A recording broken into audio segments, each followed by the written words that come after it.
Listerine, the mouthwash responsible for singeing off the world's taste buds, racks up an astounding $350 million a year in sales. Damn, that's a lot of dead taste buds. But it's clear, Listerine is the market leader in this space. And there is a reason this brand of neon blue, seemingly radioactive liquid has become synonymous with mouthwash, in the same way Kleenex has with tissues, rollerblades with inline skates, jacuzzis with hot tubs, and of course, Bing.com with search engines. And that is because of a genius marketing campaign that exploited our insecurities about our rotten-smelling breath. Although Listerine didn't invent the idea of halitosis, they certainly made good use of it. What once was an obscure medical term became a common worry for the average person.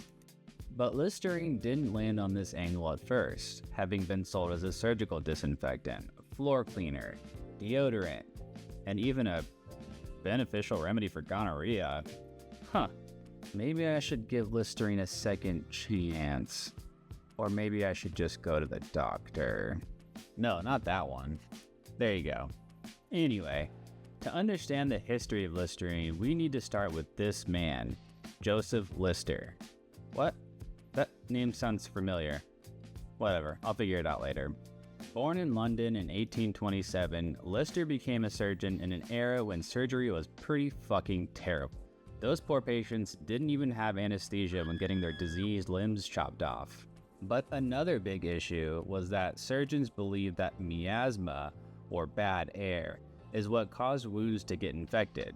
So surgeons weren't required to wash their grimy, bloody hands before or after performing surgery.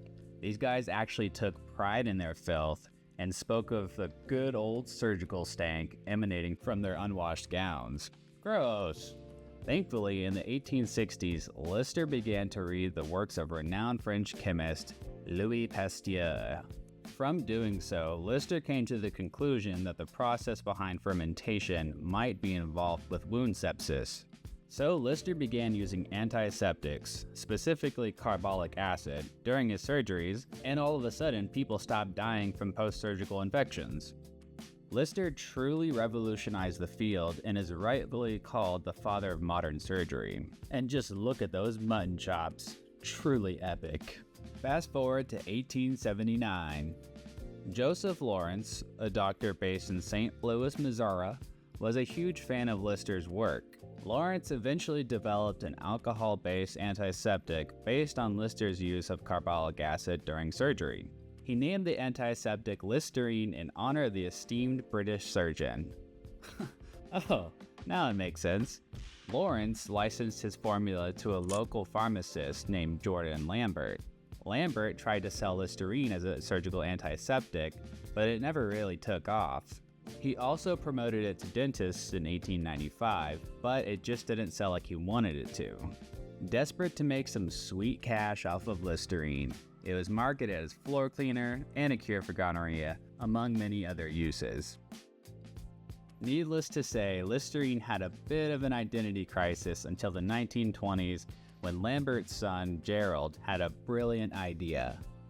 One day, good old Gerald was perusing a dusty old medical journal and came across the term halitosis.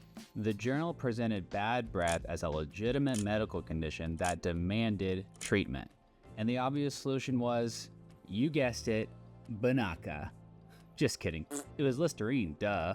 Gerald began running the most ridiculous ads with men and women eager to get married but were petrified by each other's rancid breath. He ran other ads too, like this one, and this one, and also that one. And it worked. Listerine sales exploded, going from $115,000 to $8 million in 7 years. If you can believe it, bad breath wasn't considered a social catastrophe before Listerine's aggressive ad campaign. And therein lies the brilliance of Listerine's marketing. Create the problem, then sell the solution. And that is the history of Listerine and how it came to dominate all of our mouths.